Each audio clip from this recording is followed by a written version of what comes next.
Welcome back to the Girlfriend Doctor Show. Have you ever had an injury that kept you from working out, that decreased your mobility? And do you know that osteoporosis for women is at a higher prevalence than and debilitating than even heart disease, and certainly at a higher prevalence than breast cancer for women as we age?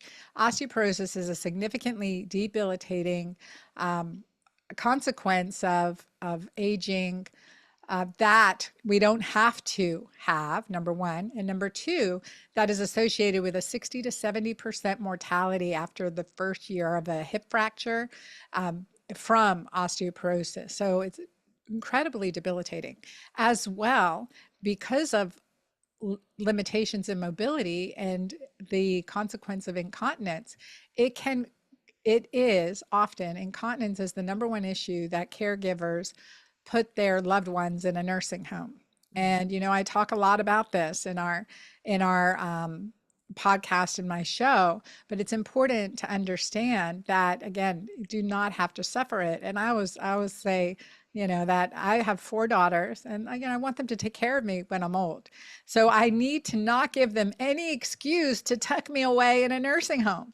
And if incontinence is the straw that breaks the camel's back, so to speak, then we want to avoid that. So how do we avoid it? We work with strength and mobility, and that's all over from head to toe to be completely vibrant so that our health span equals our lifespan and equals our joy span. We want to make sure that we are living life joyfully. And again, we work so hard at this point in our life, at whatever age and stage you're in, to feel limited. So in Nassau, they have a quote. Well, we know the sky is not the limit because we've been through that, right? The sky is not the limit. So taking limitations away from ourself is critically important, and creating a mindset around health and fitness and longevity that is positive, that is a visual positive for you. And so to do that, one of the things that we know in longevity medicine is that muscle is magic in menopause. And that is so true. So whether, whatever age you're at, fitness is a critically important step to and is essential to optimal health and wellness. And so today, my guest is Debra Atkinson. She's the founder of Flipping 50 TV. She's a fitness expert for women over 40, 50, 60, and beyond. She's over 60 herself now, and so speaks from wisdom and experience. She has been a good friend and a colleague. I've worked out with her. I was sore for 3 days, but she knows how to do it safely and to really support fitness and muscle strength and mobility and posture and bone. Strengthening our bone is critically important too. So looking at these things from a very holistic and functional perspective. So Debra Atkinson is a best-selling author with 6 titles serving women and men, flipping 50, as well as fitness professionals. She has 40 years industry experience, including roles as a senior lecturer in kinesiology at Iowa State University, American Council on Exercise subject matter expert, and Medical Fitness Network Educational Foundation Advisory Board member.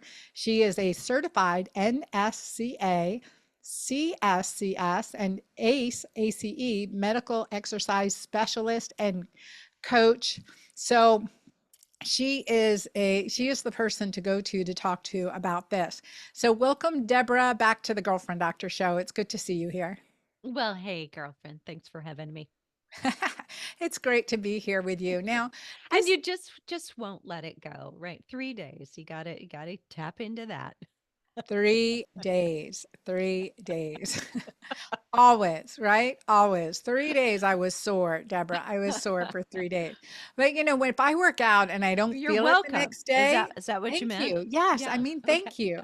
Because if I work out and I have a current trainer, love her, but if I'm not feeling something the next day, I'm like, she didn't push me hard enough. Okay, I didn't push myself hard enough, right? I'm taking Yeah. responsibility here. I need to ask. But also, again, important flexibility and Mm. working on all that good stuff I hate to do. And Deborah knows this, and I'll share this secret about myself with you guys, is that I just hate to exercise. I really do. But I'm always happy I did it.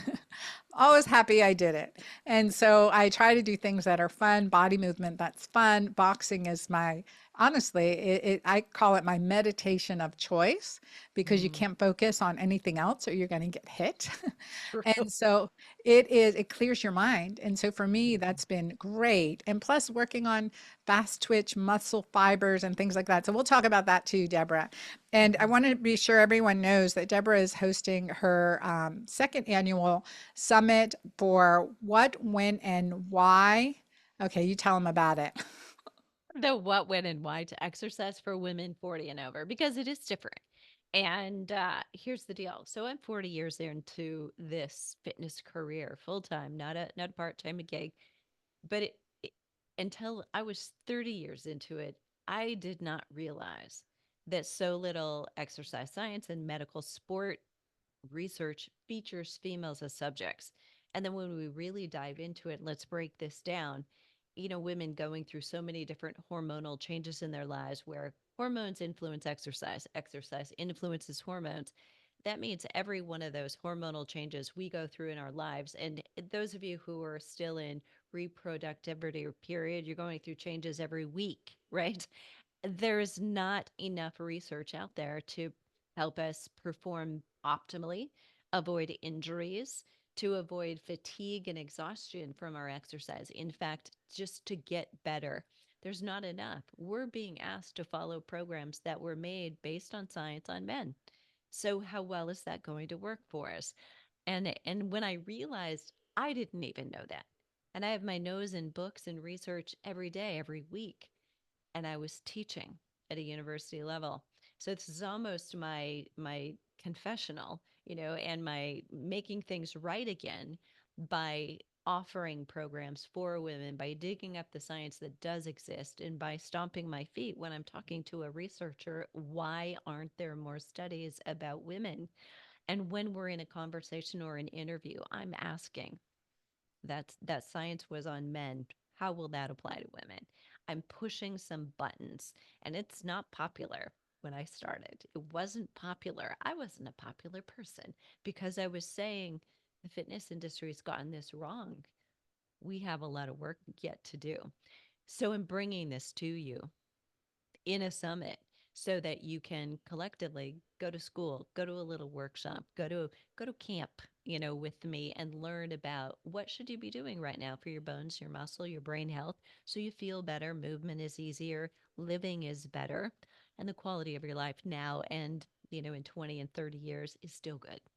Yeah, yeah, and it makes a difference. I mean, I look at labs, I'd say test, don't guess. I look at Yeah. imaging. I do bone density scans, and I want my clients in there, as soon as possible to get a bone density scan as a baseline in their 30s, 40s, and there are Yeah. clients in their 30s and 40s where I've diagnosed osteopenia and osteoporosis, and our medical system doesn't even allow you to test that. I mean, it doesn't cover you testing that until you're over age 65 or younger with certain medical conditions or Yeah. steroid use, chronic steroid use, et cetera. So, and we can get bone density scans now for like under $100. Yeah. So it is such a good thing. And it is the gold standard in looking at bone health. And you can see that improve at Mm-hmm. any age. I have 60 year Mm-hmm. olds that are improving their bone density and Yes. maintaining bone and building stronger bone, and it's, again, these markers really make a difference, but you've got to do it right. And the thing is, people need to know that it's possible to reverse these consequences of aging. And Yeah. it really came home to me when I was traveling, part of my sabbatical and journey around the world in 2007, and I was in Peru and in Lago Titicaca in Peru. And so these women carrying cases, these old women, lots of wrinkles, maybe 80s, in their 80s, and they're climbing up this 100 stair incline with a case of bottled water on their head. And I was like, oh my gosh. And I was like huffing and puffing and pausing. And so, that was okay, there's a limitation here, a limiting Mm-hmm. belief Yeah. that's keeping me from pushing, getting to the next level. And I think, and I like what you've done in this, in your work and in your summit, in this conglomeration of over 28 speakers Mm-hmm. that are really digging into optimizing women's health and longevity, and through the scope of releasing those limiting beliefs, and also the right way to approach fitness and health and aging, and what affects us adversely and what really reverses those things. Now, you chose 28 speakers, and thank you Mhm. for choosing me. But now, what made you choose a speaker? What made you choose the speakers you did? In most cases, we did this is our 2.0, and the tagline for this one is older, stronger, bolder. So really tapping into the physical, but also the feeling that you get from doing the physical is so much more valuable, as we know. But we wanted some new faces, we wanted some new content. So we had, I believe it was 38 speakers last year. You were among those. And you're not supposed to have favorites, but I do. So we had to have you back. Thank you. You know, but in most cases, there are few carryovers, and where there are, we tapped into something different. We talked something different than we did last year. We shared, let's look at some new information, new science. What are you doing differently? Where did you change a belief? And if somebody made that qualification and they were a favorite from last year, we had them back. But there's very few. The rest are new, and we wanted people who have been pioneers, who started in this early before anybody else was talking about that, and are still doing it today. And some of the, brightest beacons and the brightest lights and the go-tos, the goats, they're here.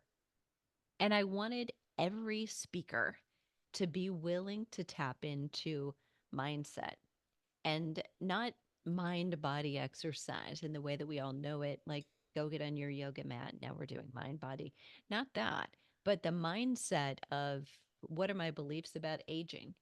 What do I believe about menopause? Because listen, I mean, coming out to anybody who's listening right now, if you could push pause on this and say, what do I believe? I think too many of us might associate with belly fat, feeling older, frumpier. Like you could see somebody walking down the street and you could assume they were in menopause. We have too many negative connotations.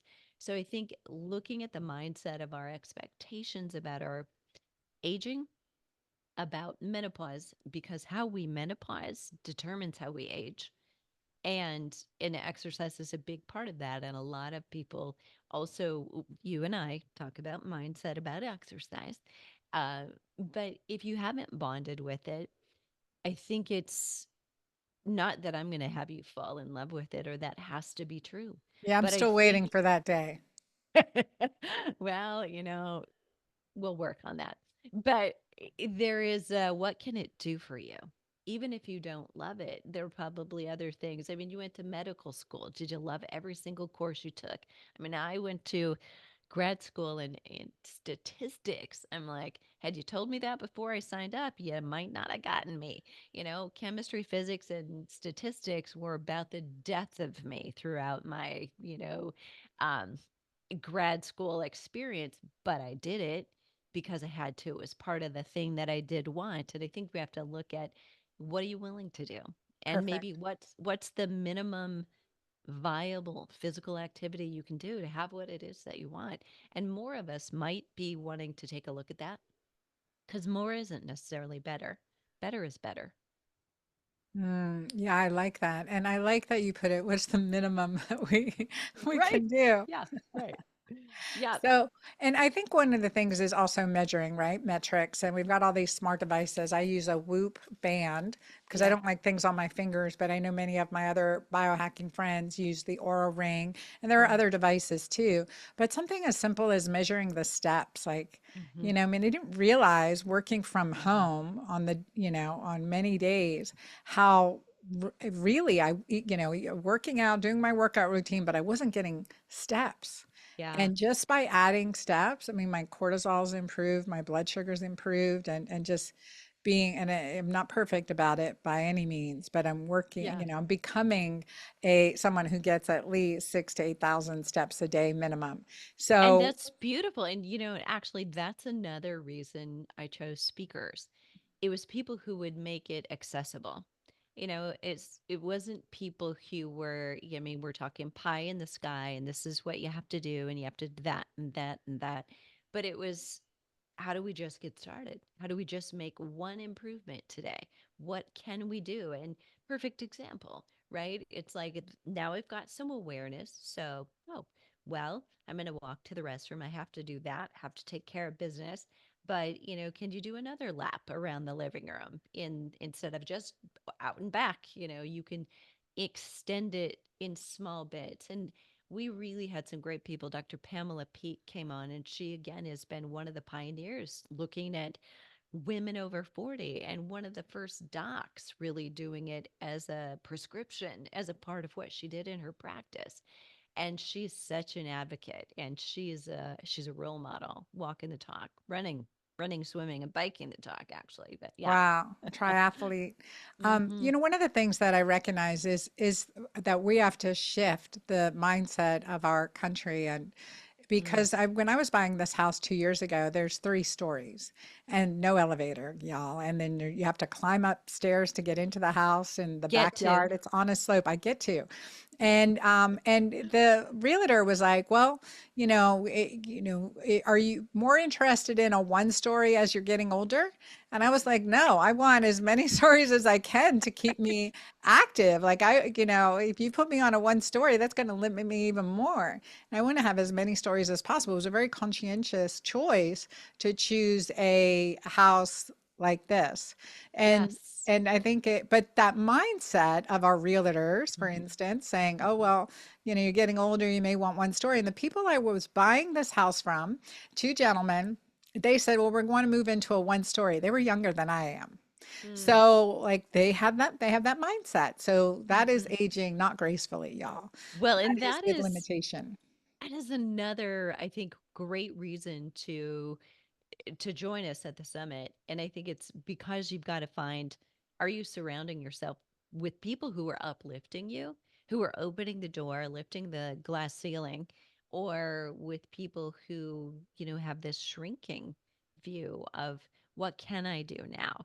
And first indication of that is so very often, well, what what can a woman who's 65 do?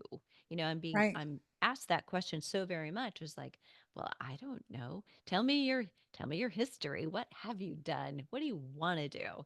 And so important to, yes, we've got to look at your joints and your ligaments and past injuries and what you have done up to now to know where to start you. But there are 85, there are 90-year-olds now doing triathlon, and we're not suggesting you do that. That's not it at all. But I think I would suggest, don't put a limit on. We don't know because nobody's done it, but somebody had never run a 4-minute mile before either, and we do that. Right. Yeah.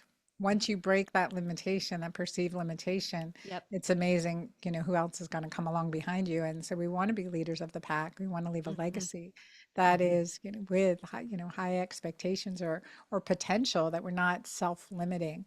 So Deborah, in the summit, 28 speakers, and what were some of your highlights? I think some of the biggest surprises for me were, now I'm 40 years into this. So as a, student for years and as a teacher for others, it's often always been about habits. How do we change habits?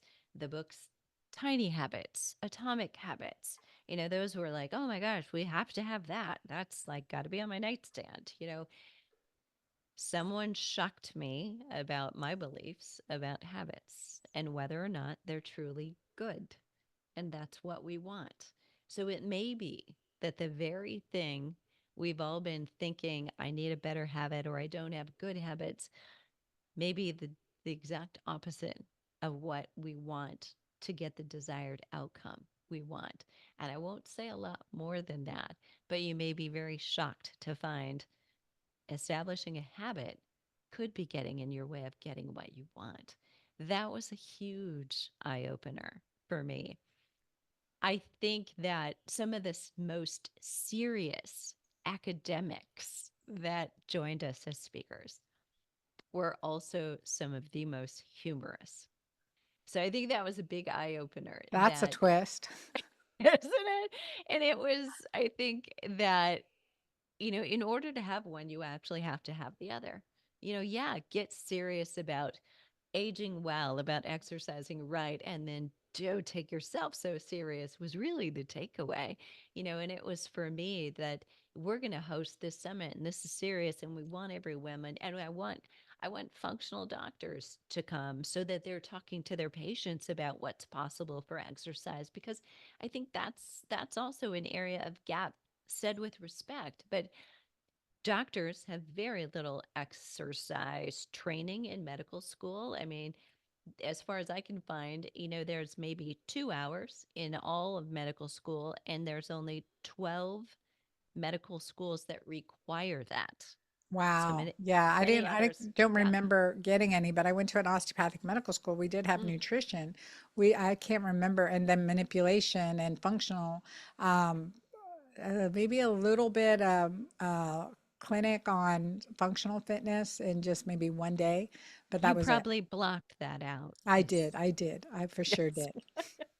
I'm sure that's true. But then I was teaching, like, for our med school, I was, as a, when I was in, this is a little fun fact that no one, or very few people know about me, but when I was working as a scientist in Washington, D.C., I did Happy Feet classes. I volunteered and did Happy Feet, like aerobic, fun dance classes for elementary schools. And so then when in med school, when our exercise, or like our aerobic at that time in the, what was it?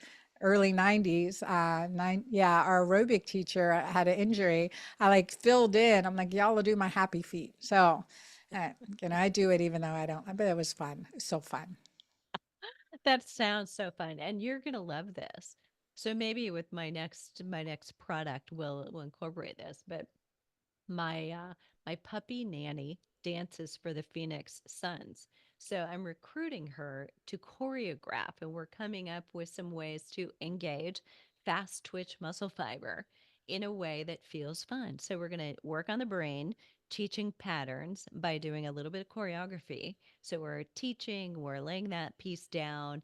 And that is so good for the brain, but also incorporating the fast twitch muscle fiber in a fun way that feels like a line dance. So, Oh my gosh, I love it. So tell us about fast twitch muscle fibers and why are those important as we age? because we lose them twice as fast as we lose slow twitch. So, most of us don't know. We don't look at ourselves and think, oh, I've got some fast twitch, I've got some slow twitch muscle fiber, but we're made up of about 50% of each. Now, those crazy people who make it to the Olympics and they're sprinting, and they probably have a little bit more of one or the other. Genetically, they came out that way, but they also have trained then to embellish it and make it even better. What happens as we age if we don't interfere? If we don't do something about it. This is so very important. You add those words and that you realize if you hear science about how much muscle we lose, know that that was in the past. What we're hearing is historically that's what's happened. We're not hearing what's going to happen to us because we're the first generation that will have lifted weights till death do us part. We're Mhm. changing the game right here, everybody. We have the ability to do that. But fast twitch muscle fiber, we will lose. And notoriously, they did because nobody was lifting weights, and beyond a certain age, and the beyond a certain age, there wasn't that much age. I mean, people died much earlier, right? So they weren't lifting and they weren't lifting very late into their life. So falls were more eminent because fast twitch muscle fiber is what gives us power. Now you may think, well, I don't need power. You know, I don't lift, I don't do anything. Well, you need power to get up and out of a chair. You do. You need power. Yes. Yep. That's what it is, but it is also your reaction skills. So I'm talking, you don't have to be boxing or dodging your trainer when you're boxing. You need to be putting your foot from the accelerator to the brake. Can you do that quickly? Because that's a fast switch muscle fiber. You need to, if you miss the step, and we all will miss the step, we'll catch our toe on the rug we didn't expect. Can you right yourself? That's fast twitch muscle fiber. Wow. Yeah. It's very important, and more of that will occur for us where we realize, oh my gosh, I need this. And falls are the number one reason. for the beginning of the end, right? A fall Right. results in a fracture. A fracture is bed rest. We lose more muscle. We get weaker. We fall again. We're doomed and done. Yeah. So fast twitch, we need reaction skills. Your boxing is so great, right? And you mentioned it. You've got both power there and you're potentially reacting to someone else. You can do this if you're by yourself by not just doing that slow walk, but by imagining there's an agility ladder on the ground. And you don't have to buy one, by the way. It might make it more fun, but I've got clients who have put duct tape in their garage floor and created their own, and you just change the steps and you're going to go in, out, in, out, and go as fast as you possibly can. Or you're going to go in and out and back and forth and move down the ladder. You're changing it and you're moving in patterns you're not used to. And it's exactly the point. And when you feel like I almost can't do that and lose my coordination, you're doing it right. You should be testing it and pushing it and Hmm. feeling like I can't keep up. Good, good. Because usually we can. We move slowly all the time. But those things and strength training. Strength training also incorporates fast twitch muscle fiber. Yeah, no, I love it. And did anyone else get the visual of hopscotch? Like, I just need some Yeah, chalk and I'm drawing it down and I'm gonna do some hopscotch. I mean, those things play, right? Having fun and playing and yeah, dancing, yeah. two-stepping here in Texas. There are a lot of two-stepping. I love to do that. And and maybe it's pole dancing for you. I mean, whatever it is, like to choosing a fun activity. Deborah, tell our audience how they can get these recordings to be part of the summit, to be able to Yes. access this amazing content. First of all, you can access it for free. So everybody needs to know it's free. And don't say, okay, well, it's free, it's easy. There is a limited time. So you've got to register right now. You want to do that. If you come late, you're listening to this after the fact, you can get your hands on the recordings. Or if you feel like this is definitely something I need and want, but I like to review things, I want to do it at my own time and in my own convenience, you can purchase the recordings, but it's certainly free to offer to get in now. But you also get, if you're on time, you get in, you get two recordings now. It's like a sneak peek. So we pulled two out. You get early access when there's not as much overwhelm. You're not trying to listen to three or four of them in the same day, but you're also getting all the free and goodies that are like an e-guide. So you can look at the event, look at the topics. Which ones do I really want to hit? So for any of you who experience overwhelm with all of the information we can consume, choose the ones that are really important, the speakers that really call to you, and attend those. Make a point of doing it. Now, I guarantee you it's going to be hard to pick, right? Because they're all really good. And the topics I pulled for you based on knowing for 40 years what your biggest questions are so that I can answer them before you know to ask. What are some of those key topics? We're going to talk about fat loss in perimenopause and in menopause. It's going to be a big one, and I promise you, he will be among one of your favorite speakers. He's already married; you can't have him, but um, you're going to want to sign up for his newsletter, and you'll be so excited that we mentioned there's very little research on women definitely in midlife menopause. There's too little on women overall. He's going to start. He's got a lab. He's at a university. His lab is going to be dedicated to looking at fat loss for women in midlife and beyond. So amen to that. We want to send him all the well wishes we can. So that's going to be a huge favorite. Also, you're going to be looking at, what do you do and how do you change your expectations? If you find you have a limiting belief and you've ever said to yourself, I'm not motivated. I don't have any discipline. I'm too tired. I don't like exercise. Huh. Well, wasn't talking to anybody I know, but Hmm. if any of those things hit home, you're going to find there's a way out of this. There's a way that I can look at that differently. And you're going to get some insight to some perfect expectations and realize that even the people who are experts in mindset and mindfulness can sometimes fall into that trap themselves. We can't see it when we're in the frame, but there's also a way out of that. And you'll learn. huh,